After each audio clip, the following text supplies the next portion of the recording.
mungkin tema yang akan saya angkat tentang winning mindset gitu. Jadi ada salah satu quotes yaitu yang menyatakan bahwa life is 10% what happens to me and 90% and how I react to it gitu. Jadi sebenarnya kenapa sih saya ngangkat ini gitu ya? Ini ada hubungannya sebenarnya dengan yang fase journey yang saya coba buat gitu. Jadi selama hampir masuk ke tahun ketiga ini saya di AMS gitu ya. Jadi saya coba bagi menjadi 3 fase gitu. Yang tahun 2019 itu shock therapy phase gitu. Di tahun 2020 tuh ada struggle phase dan tahun 2021 itu saya gorilla phase. Kenapa sih di tahun 2019 ini shock therapy phase gitu ya? Mungkin pertama kali saya pindah ke AMS gitu yang biasanya ngurusin legacy gitu, terus tiba-tiba disuruh belajar untuk jualan produk digital.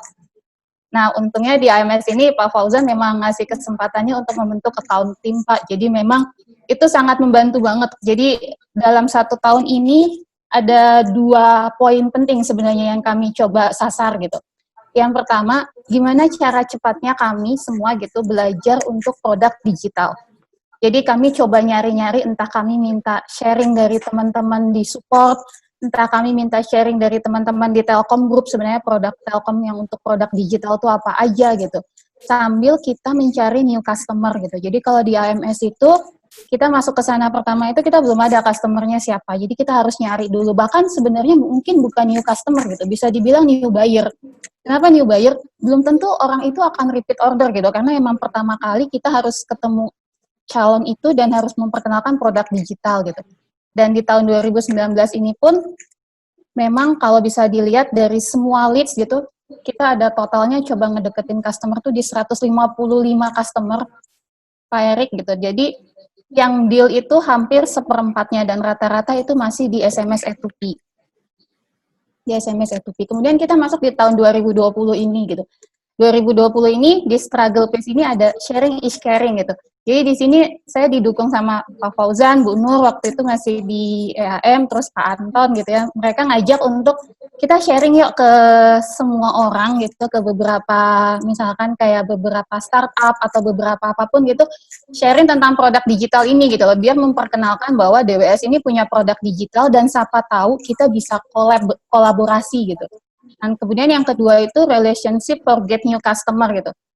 Mau nggak mau, percaya atau tidak percaya, ternyata relationship ini bisa membuat kita dapat customer baru gitu. Misalkan kenalan, entah itu kenalan kita teman di luar teman kuliah dulu, atau ternyata dia butuh cloud lah misalkan, atau butuh data center gitu. Nah itu sangat membantu gitu. Dan poin ketiga itu adalah collaboration and aggregate order.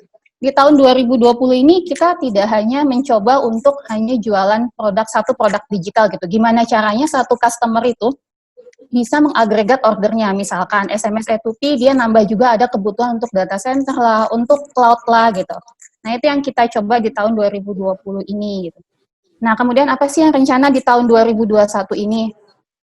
Yang sedang kita coba adalah seperti yang pernah dibilang Mas Anton juga mungkin, itu tuh kita mencoba untuk membuat value chain gitu. Jadi produk itu semua terintegrasi dan kita bisa menawarkannya itu jelas gitu, memberikan benefit di semua produk gitu. Jadi semua itu terakomodir dan tetap saja mungkin kolaborasi.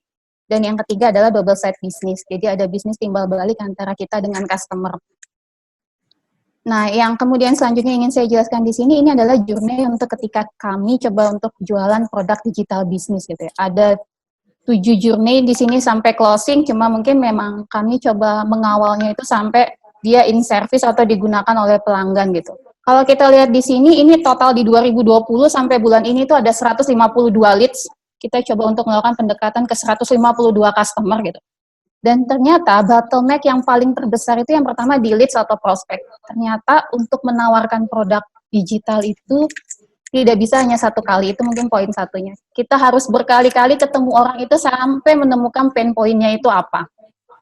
Itu yang kita rasakan. Kemudian yang terakhir adalah di closing. Closingnya ada 2 tipe. Apakah kita deal atau itu cancel. Dan ternyata itu tuh masih banyak yang cancel gitu. 43 leads itu rata-rata cancel. Nah, ketika ngalami banyak kegagalan gitu ya, nah makanya kenapa saya coba ngangkat winning mindset gitu. Kenapa sih sebenarnya kita selalu gagal gitu, dan apa sih yang harus memanage kita gitu biar tetap semangat untuk coba tetap mencari lead list baru gitu. Nah ini sih, apakah sebenarnya winning mindset itu dapat dibentuk atau dilatih gitu. Ternyata itu bisa, mungkin kalau misalkan kita pernah mendengar gitu ya, Airbnb di pandemik ini, CEO-nya itu ternyata dia tuh ketika pandemik ini, ketika pariwisata itu mengalami penurunan, yang dilakukan oleh CEO-nya itu adalah melakukan inovasi. Inovasinya itu melalui design thinking. Tapi mungkin perbedaannya di sini adalah yang dilakukan mereka itu, dilakukan CEO-nya itu adalah design thinking ke customer-nya.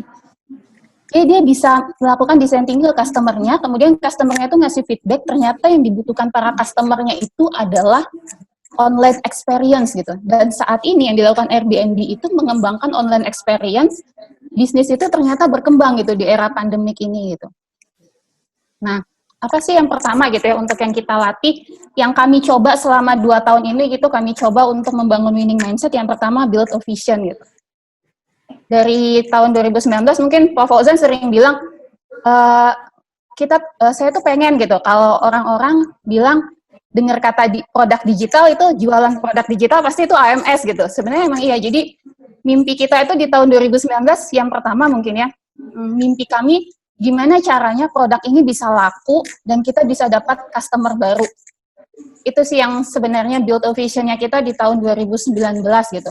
Bahkan kalau bisa dibilang kita pengen customer itu melakukan repeat order dan bisa beli order produk digital kita yang lainnya gitu.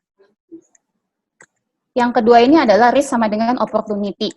Jadi orang yang punya mental pemenang itu dia tahu bahwa resiko dan peluang adalah bagian yang tak terpisahkan. Itu kita ingat banget Pak, waktu di tahun 2019, pertama kalinya kami nyoba jualan SMS E2P domestik gitu, yang mungkin kata Pak Erik, oke nggak apa-apa, saya kasih uang belajar nih untuk kamu sampai batas waktu yang memang kamu udah tahu bisa ngukur itu risknya sampai setingkat mana gitu, asal bisa tahu nanti hasil marketnya itu gimana.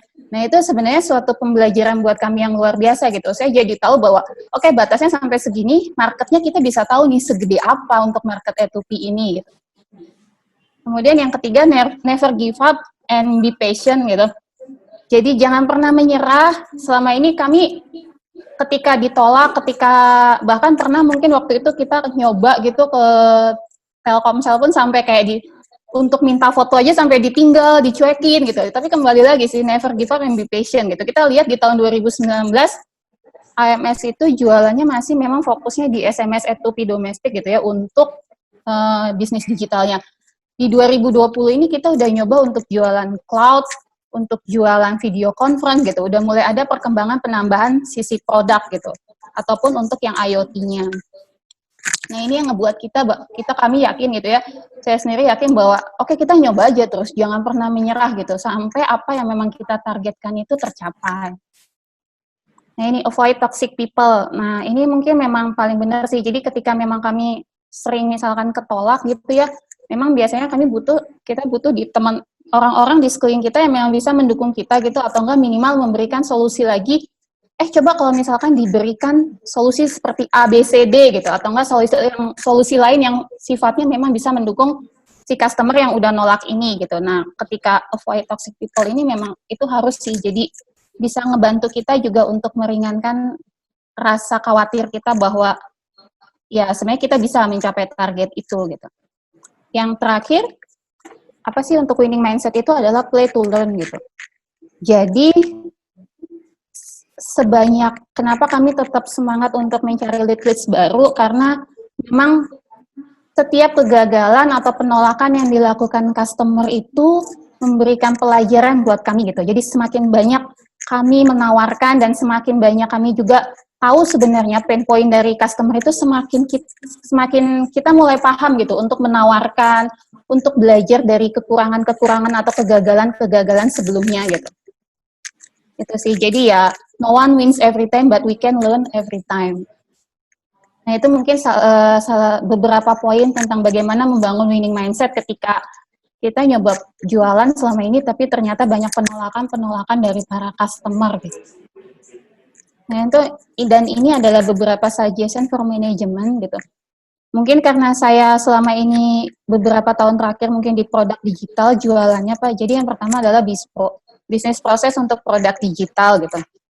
Karena memang beberapa poin kita masih jadi sering miss untuk arahannya mau ke bagian mana gitu. Ketika memang udah ada dispronya yang mendukung, itu akan lebih baik. Kemudian yang kedua, evaluation product. Ini sebenarnya saya coba ngambil pengalaman dari beberapa leads yang memang kita udah gagal gitu. Nah, ini bisa dijadikan adanya evaluasi gitu. Misalkan let's say yang sering ditolak untuk produk-produk apa saja gitu, kita kolaborasi dengan bagian segmen, WDS ataupun MBD gitu. Saling menganalisis dalam satu produk itu kekurangan-kekurangannya di mana, penolakan-penolakan di mana sebagai dasar untuk kita supaya bisa menawarkan lagi gitu ke depannya. Nah, ini SDM perlu pengembangannya informasi perihal bisnis digital di setiap bagian. Ini mungkin tidak hanya di bagian support aja, Pak. Jadi di bagian segmen juga perlu teman-teman AM, kami semua itu juga memang masih perlu gitu untuk belajar bisnis digital karena memang perkembangannya yang lebih cepat.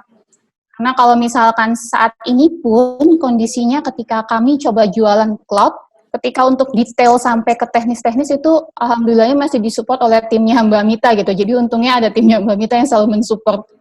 Jadi emang waktunya 2 menit lagi, Kak. Oke.